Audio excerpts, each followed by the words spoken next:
Welcome to the Mindcraft Podcast. My name is Kimberly Quinn, and I am here with the amazing Merritt Minnemeyer. Merritt is a professional certified coach and the founder of Master of One Coaching. And I'll tell you, we came together through a mutual friend. And I just want to say I am so excited to have you on the Mindcraft Podcast, Merritt. Welcome. Well, it's such a pleasure to be here. Thank you for having me. Absolutely. And I can already tell I've not known Merritt very long, and I can already tell that we just hit it off like peas and carrots. And I am so stoked to hear what Merritt has to say, especially I think also very timely with what's going on with lots of changes in the business world, also in higher ed, just across the boards.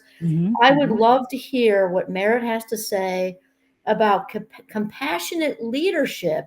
And then she mentioned to me via a message that it's not what you think. So That's why right. don't you tell us, Merritt, about what it means to be a compassionate leader? Well, thank you for teeing me up like that. Compassionate leadership, in my mind, in my practice, is not just being nice or not just having no boundaries. I think people, when we think about compassionate leadership from the old model of leadership, we think, oh, it means that we have to be super wishy-washy, or we can't have any boundaries, or we have to let people get away with stuff. That's not the case. Compassionate leadership is both compassion and leadership. It's both. So when we are compassionate leaders, we are decisive, we hold a vision, we cultivate leadership in others, we need to be executing on our plans, and we need to have, or our goals, not necessarily plans, because plans can change at the drop of a hat, right? Mm-hmm. And we need to be able to be agile and creative and thoughtful, and also recognize that we are human, working with other humans and working at a context of humanity, which is dynamic, to say the least, can be volatile. It can be full of all kinds of changes, which people can experience as positive or negative or somewhere in between. They have different levels of weight to them depending on who is experiencing the change. The same change can be experienced on a different level of, I'll say, gravity from one perspective versus another. And so all of that has to be, to my mind, thought of when we're thinking about compassionate leadership. We have to acknowledge that we are in a context of humanity, and also be decisive and clear and hold vision and move forward and be successful. I love that because you kind of wrapped in the humanity piece, kind of, and they actually, you know what it's having me think of, Mara, because I am a professor, right? And I, when the student walks in the classroom day one, I say that, the whole student walks in, not just the student. Yes. However they were raised, or they grew up in a rural or an urban setting, if they had one parent or two, if they, it goes on and on and on. And that's not different in the workplace, right? Right. Everybody, your whole self, whether you're going through a divorce or whether you just had a baby, or whether, the whole thing. And next, so that rolls into another point I had jotted down here to ask you if you can help our listeners understand why compassionate leadership matters, in and outside of the workplace. Well, to your point, I think historically we have compartmentalized or been demanded to compartmentalize work and outside work, right? Work and personal. And we don't, in fact, operate that way. Wherever we go, there we are. We bring we bring our entire selves. Whole might be a different story depending on how we define whole. Exactly. So we have to be aware as leaders, and certainly as a teacher, right? You get this, as you said, whether a manager or a CEO or an entrepreneur who is collaborating with other partners and serving their clients and constituents, we have to be aware that we are dealing with in the entirety of a person in the context of their life. Where this gets tricky is that, again, people sometimes hear that and think, well, that means that I might bend over backwards too far, or I might get tread upon, I might get taken advantage of. And so we do have to have that line, and maybe sometimes the line is movable. Where is it that I'm going to hold the person I'm working with, the leadership that I'm cultivating in the person I'm sitting across from, which is what leaders do, right? They cultivate that leadership in somebody else. How do I call them forth to be their best selves, and also honor the context in which they're living? So in teaching, for example, whether it's a college student or whether it's a little one, we have to understand that when they come through the door, they might have not had breakfast that morning. They might have something going on at home. They might have, maybe they walk in and it's winter and they don't have a winter coat because they don't have the resources to get that winter coat. Mm-hmm. Or maybe they're going through some sort of major life loss or change that we all go through. And they're just not that, they're not able to be their best selves that day. That doesn't mean they can't be their best selves in a week or two. Right. Right. And the semester is long, the school year is long, the relationship between a leader and a developing leader or a report to is long, at least a year or two, hopefully more than that. So it's not just in the context of you're not showing up well today. Right. Right. And I'm going to punish you for that. And also, if something's going on and on and on and on, we have to keep in mind the best, what's best for. Maybe it's a classroom, maybe what's best for the company that we're running or the team that we're managing or leading. Because over time, if one person is not able to show up as their best or mostly their best for long enough, it's going to drain the energy out of the community, the team, the classroom, et cetera. So we have to be able to manage that too and keep in the greater good, the whole in mind as well. It's a tricky dance that we have to run. That's exactly, you just led me where I was leading myself, I think, Merritt, actually, because, being a leader is obviously a huge responsibility, not just for whatever results it is, whether that's, grades, whether that's sales, whether that's insurance quote, you can feel, but I wonder if you have any helpful suggestions for leaders, because there's got to be a fine line there sometimes. Oh, it's yes. And again, the line moves, right? Especially if it's a heartstrings situation. Let's say it involves illness or it involves a horrible divorce after 25 years. And not that there's such thing as a easy one. I don't mean to imply that, but right. But it has it might go on for a yeah. while. Yeah. What might you suggest to a leader who's trying to be the best leader they can be and trying to do do damage control? I should talk about the community, because it's like a body, right? If you're a toothache, your whole body's affected. So I understood that analogy. Yes. Right. So what would you say to leaders about how to do that effectively? Ultimately, leadership is about relationships. Mm-hmm. It's about the relationship with the person in front of you. It's about the relationships with you and the team and between the people on the team. It's about the people who you are serving, and also the people to whom you are responsible, right? Whether it's a board or whatever else that is, parents of students or however you're delivering what you need to deliver. And so there is no one size fits all answer to that. Right. The key here is having a couple of things in place. Your own integrity, which involves your values, being really clear about what your values are and how you execute your daily life along the lines of your values, and being able to have presence and connection, be able to cultivate presence and connection. Presence meaning when someone needs me, whether it's for something small, task oriented, or it's, I really need Kimberly, can I please come talk to you? I have something going on. To be able to bring yourself to the moment and actually in leadership, say, I'm going to actually draw my own line here for a moment and put my personal life to the side so that I can be present for you. Right. For as long as I need to be, right? It doesn't mean that I give you my phone number and you can call me at 2 a.m. necessarily, depending on the relationship. That's, probably not the case. It could be, but it's probably not unless you're best friends or whatever. But it does mean that I'm going to sit here with you and listen to what you have to say and do my best to find the best solution for both of us collaboratively. Rather than saying, here's my prescription for this solution, we're going to come up with the solution collaboratively. And then have some check-in points. Let's check in next week and see how this is going, or in 2 weeks, or, similar to what sort of the older review structure is, only that has largely been contested because it's seen as punitive.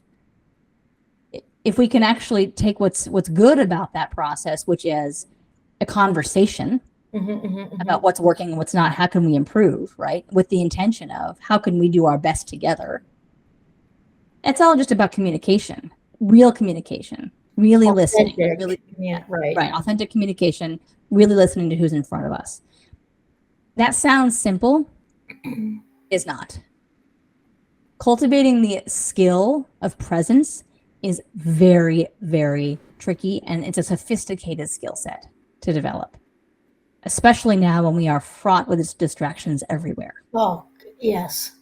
And presence means that I am going to be fully in the room with you. And it could be virtual too. You could have virtual presence.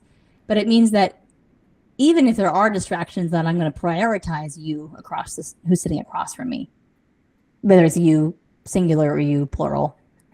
I'm going to give you my full attention for the time that's needed. And I'm going to commit that to you.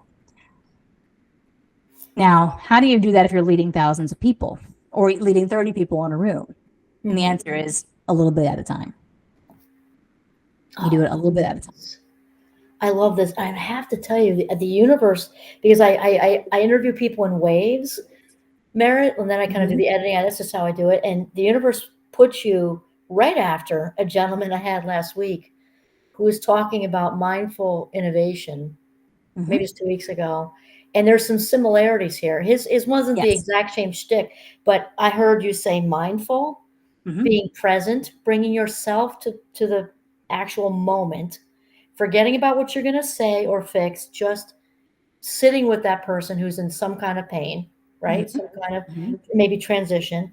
I heard the word intention, which I love. And then and then also presence.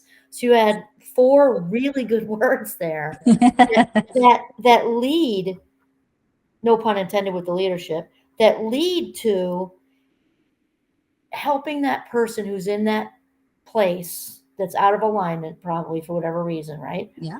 To feel heard and valued. And there isn't a human being out there, as we both know, who doesn't want to be heard, seen, and valued. That's right. To me, that's a dynamite leader. If you can get to that point, you scored. Absolutely. And one of the ways in which to get to that point is to continue to cultivate one's own practice of self-leadership. And that requires skills around self-regulation. In the context that I'm trained, we talk about energy leadership. But it's another kind of framework for self-regulation, and then also leading people through their regulation. That when our system is regulated, and what I mean by that is, for those who aren't familiar with that term, if I can be present, then I know that I'm okay. I'm not worried about assessing threats. I'm not worried about stress and anxiety. I'm able to feel safe in the moment, and my system is not on high alert. Right? We are so conditioned in our Western culture to be on a low rumble of alert all the time. 100%. All the time, whether or not it's necessary.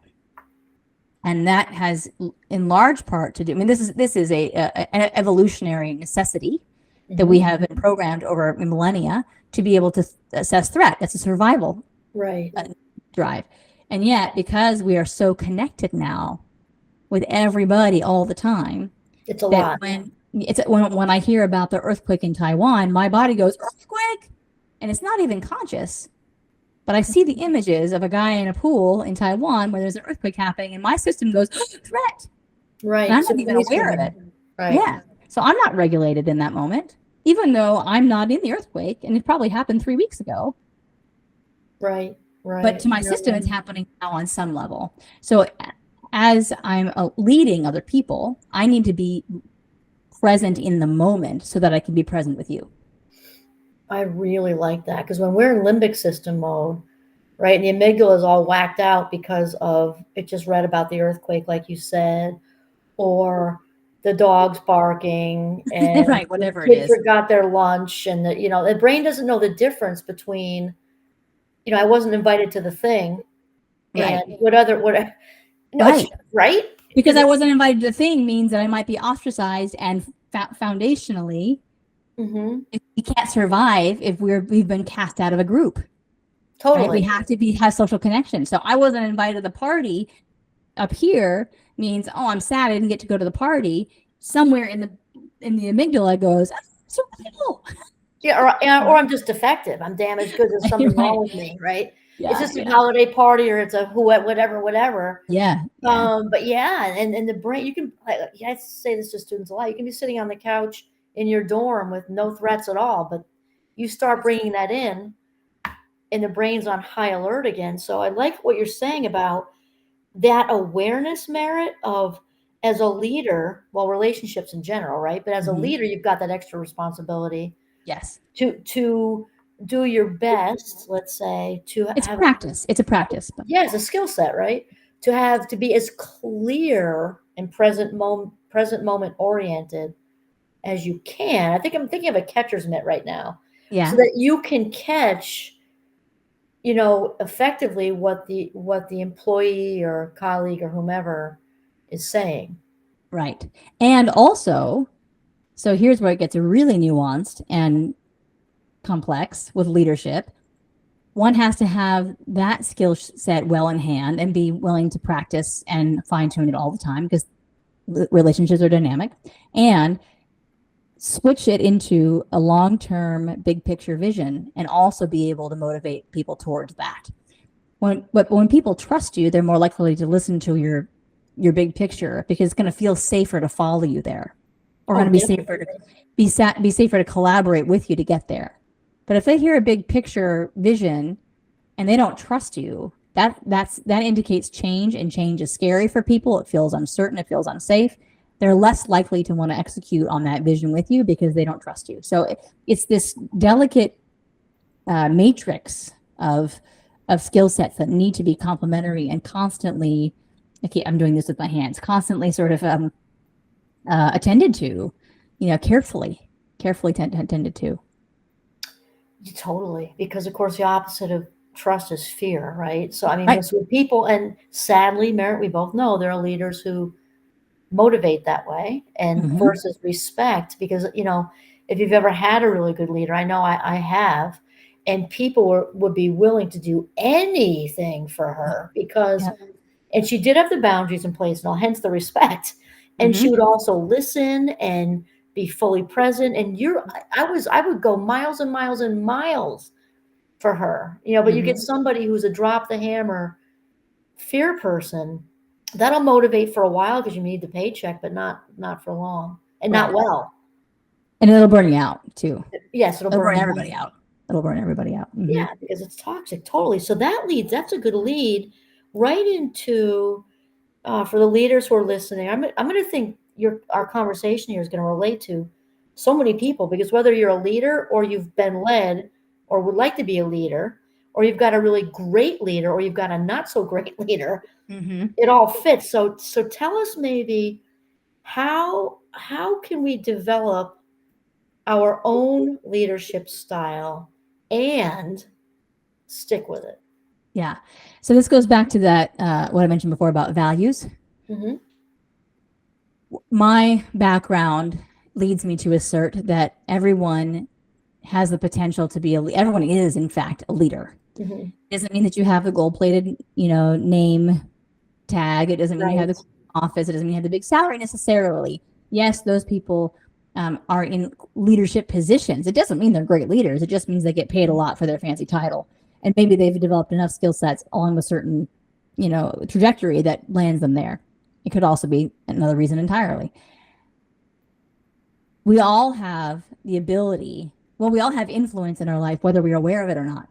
Hmm. Hmm. I could have shown up at this conversation today and been in a really bad mood, and so could have you, and it would be a very different conversation, right? Right. But you showed up and you're like, man, you're amazing, and I'm like, oh, she's so much fun, and I love your class, right? We like have this great little connection, Yes. and Yes. because we both have the intention of making this a really great conversation for us and for hopefully the people that are listening. But if you're going through the line at the grocery store and they say, have a good day, and we go, right? We're like, well, gosh, that person's going to like not feel so great. They're going to be like, well, what was wrong with them? And then maybe they take that and they carry it along to, there's a concept of kicking the dog, right? Which is kind of an old story, but Mhm. the fable, I guess, or the old model is that the man goes, this is like mid 20th century, right? The man goes to work, the boss yells at the man comes home, the man yells at his wife, the wife yells at the kid yells, or kid kicks the dog, right? So that's obviously it's an old paradigm, but the point is that there's a ripple effect, Oh yeah, for right? sure.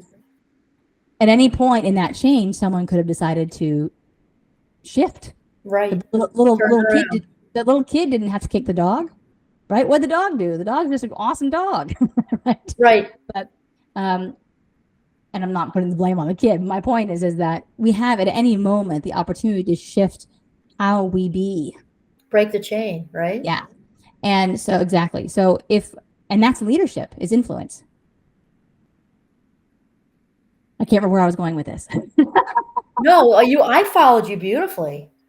I followed you beautifully that there's there's an energy and it's actually contagious. Negativity is contagious. So is And all positive. energy is contagious. Yeah. So is right. So is positivity well, I mean, it's kind of like the definition of karma. Now people think of karma differently, but every Karma in real time, reaction right? leads, from energetically speaking, each and every action results in another one, right? That's right. So Mm-hmm. Mm-hmm. so Oh, that's I know. But what I'm you were thinking. saying about self leadership, right? That was Yeah, the yeah, question. yeah. Yeah. So and self leadership and style, leadership style. Style, yes. So the it starts with values, and values can change over time depending on your age and stage. And that's great. That's actually okay. In fact, it's encouraged, I would think, to, and as you grow and develop and your wisdom develops over time, you might change your values and your priorities. Along those lines, it's integral, I think, to be really clear about what those values are, because it makes it really easy to make decisions if you know what your values are. When I became a mom, my values changed into I'm putting my family first, my Right. family, the family that I'm raising, right? That's my Right. first. So if I have a choice between a work conflict or a work activity and an activity with my kids, 9 out of 10 times I'm picking the one with my kids, because Right. I don't get that time back. That's my value right now. When they're out of school, that's going to change. Somebody else might have a value of when they're running their business, right? They might say that we need to. We've lost. Let's say a big corporation has had I've seen this with car manufacturers, or I think a great example is, what was it, many years ago? Was it Tylenol, or one of the big drug brands? Like they had some sort of something that happened where a lot of people got sick, right? They had to. Oh, that was Tylenol, the tampering of the Right. So it was a seal. long time. Yeah, and yet they recovered, but it took a couple years for them to recover from that. But they had to prioritize their trust. They're building their trust back with their customers, right? They had to say, okay, we got to stop on the innovation for a little bit, and we had to change our priority to build our trust back with our customers. Right. Until they could do that, and then they've done that, and now, right, over time they've developed new ways of delivering the product, etc. For a student, it could be that I'm in I know that I need to take X amount of credits, and I know that I want to be a major of. I have a student who's a first year in college right now, so he's prioritizing. Of course, as his mother, I would like him to get straight A's, but that's not happening, and that's okay. I didn't get straight A's either, so I'm not sure why I have a double standard there. But at any rate, so he's saying I want to be a major in this area, so I'm going to prioritize getting A's in this area of study. And the other ones, I'm going to do the best I can. But if we don't get A's, that's okay. Mm-hmm. And that's the way he's prioritized it, right? But he's going to work a little harder in those other areas so that he can accomplish what he wants to accomplish long term. When he graduates, that's going to change. He's going to prioritize something else. We have so many data points. We have millions of data points that are coming through our filter every single day, right? Our brain is processing millions and millions and millions of data points every single minute. Right. How do we make decisions with all of that information? We have to have a filter. We have to have a place that is going to keep us on the track we want to be on. And so as leaders, whether we're leading ourselves only, or we're leading our families, we're leading our classrooms, we're leading our businesses, whatever it is, we have to have clear intentions that are grounded in values, and not just the values that like say, oh, we have a value of integrity and trust. Like, many companies have those values, but they don't really attend to them. Yes. They have For to be sure. they have to be real values. Active, in motion, Active, right? like a Right. verb. Okay. Right, exactly. Like love is a verb, right? Right. Yes, it's practice. I come up from an arts background, and I'm a trained actor. You're never done learning how to be an actor. You're Right. never if you are singing at the Met, you're never done training to be a singer. You're always practicing. So it's the same thing. As a leader, you're always practicing. True in life in general, right? Even Yes. we have 5 young adults too. So being a, a parent, we're always we're always working, hopefully, to tweak and, wow, Mhm. I maybe could have said that differently. And then, All the time, fine hopefully, because tuning. Yeah. yes, because there are times we Yeah. walk in the door from whatever, from work, we're, just like a 2-year-old, hungry, angry, sick, tired. We're Hmm. not our best Right. self. And so Right. I liked how you said that, which actually leads to the last thing here, Merritt, because I think when you brought up the mom piece, the the crucial role of one's intuition in Hmm. life and leadership. I'm a big fan, so I can't wait to hear what you say about this.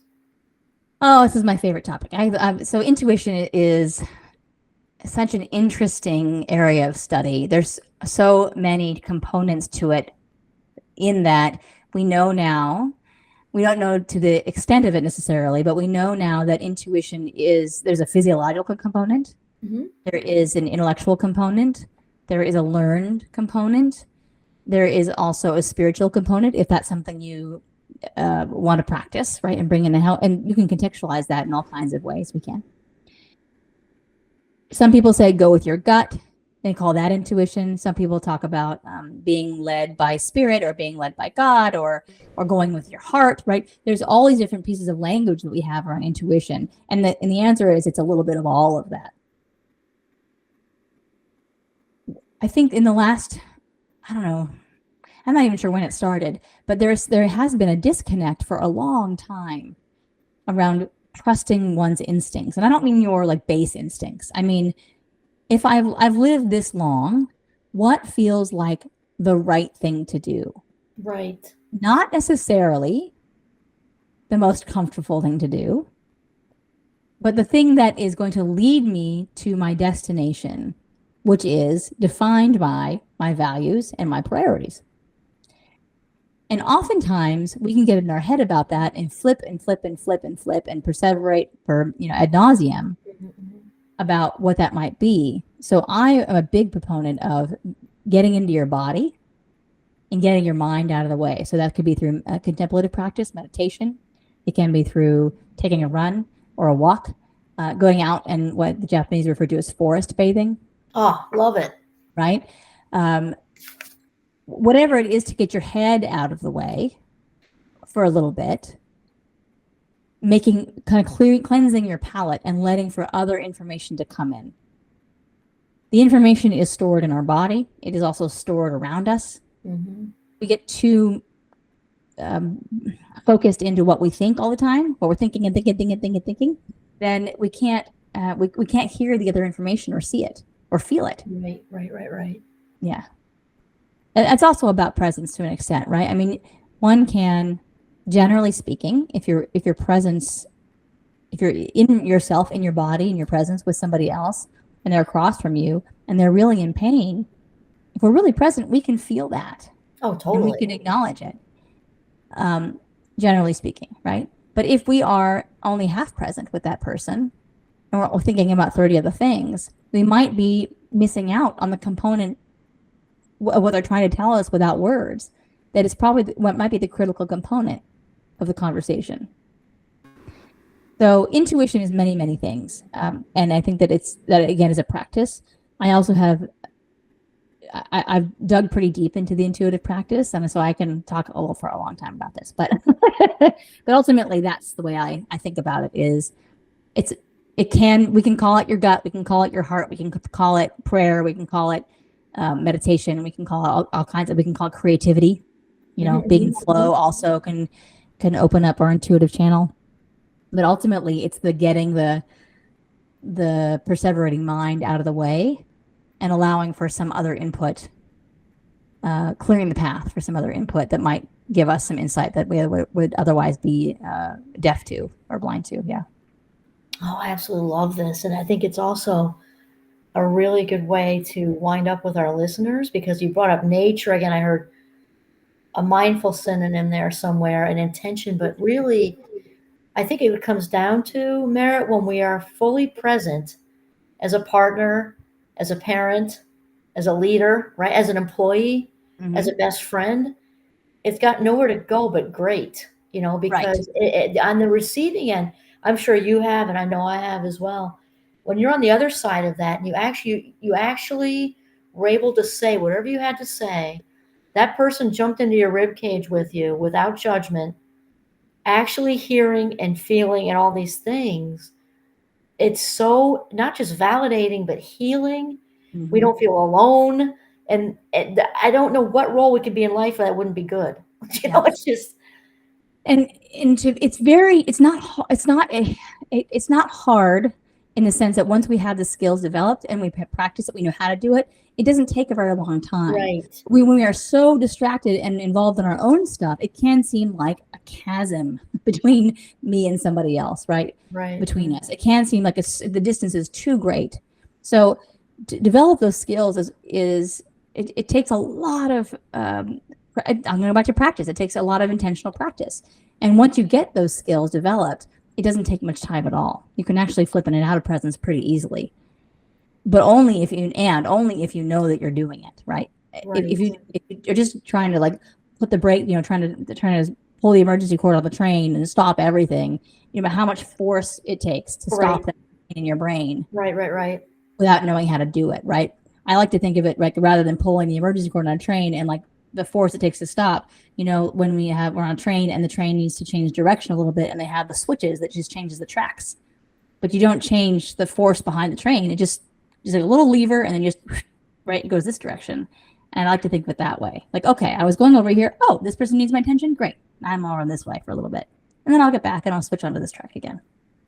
Oh, I absolutely love this, Mara. And what it just, I'm getting all these, intuitive signals from you too, is I think often when we think of practicing or rehearsing something, we think of acting or playing the violin or football or, Mm-hmm. but I think often we can practice being honest. In fact, Mm-hmm. Aristotle, I'm a huge Aristotle fan, Mm-hmm. very paraphrased. He said something like, if we practice values like we practice the violin, we Right. practice whatever we practice, we inevitably get better at, right? That's right. Yeah.